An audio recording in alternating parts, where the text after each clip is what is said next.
Les adventistes de Serbie ont établi des liens solides autour d'eux par le biais d'activités saines. Les clubs de santé ont suscité un grand intérêt de la part de la communauté. Les groupes partent en randonnée, font de l'exercice ensemble, organisent des conférences sur la santé et font des démonstrations de cuisine. Sans ces activités, il est probable que les participants ne rencontreraient jamais un adventiste ou n'auraient jamais de contact avec le message adventiste. Ici, il est important de nouer d'abord des liens d'amitié, puis de dire qui vous êtes. Sinon, ils vous rejetteront dès le départ. La connexion personnelle est la manière dont Jésus exerçait son ministère lorsqu'il était sur terre. Ses membres d'Église suivent donc son exemple en appliquant la méthode du ministère du Christ. C'est la clé pour établir des relations, en particulier dans les villes en expansion comme Belgrade, où les gens ont tendance à rester centrés sur leur propre vie. C'est une communauté qui vit dans de grands immeubles. Il y a beaucoup de gratte-ciel de 13 étages ou plus. Un grand nombre de personnes y résident. C'est une grande zone à atteindre. Beaucoup ne savent rien de Dieu et ne sont pas très croyants. Les gens ne veulent rien entendre au sujet de Dieu. Nous vivons aujourd'hui dans des sociétés où personne ne veut connaître Dieu. Il est difficile d'en parler avec eux car ils ne savent pas ou ne veulent pas savoir qui est Dieu. C'est un grand défi à relever ici. C'est un pays laïque. Il y a quelques années encore, le quartier connu sous le nom de Novi Belgrade n'avait pas d'église adventiste. Chaque fois que les membres de l'église qui vivaient dans cette partie de la ville voulaient se réunir, ils devaient effectuer de grandes distances pour se rendre à l'église la plus proche.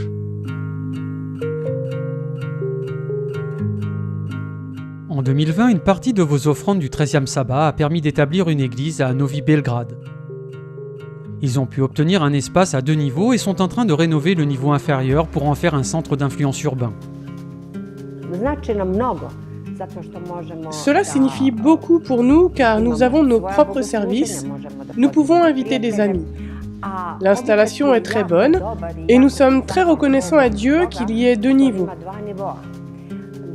Au niveau supérieur, où nous nous trouvons actuellement, se déroulent les services.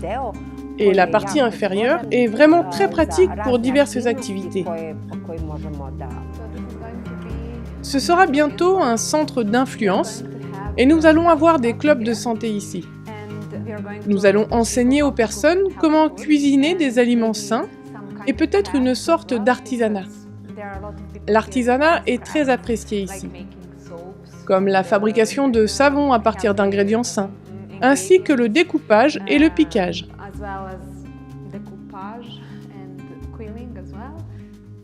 Vos contributions à l'offrande du 13e sabbat ont déjà été reçues avec gratitude. Le nouvel espace est comme un foyer pour cette congrégation, et nous espérons qu'il lui permettra de se développer.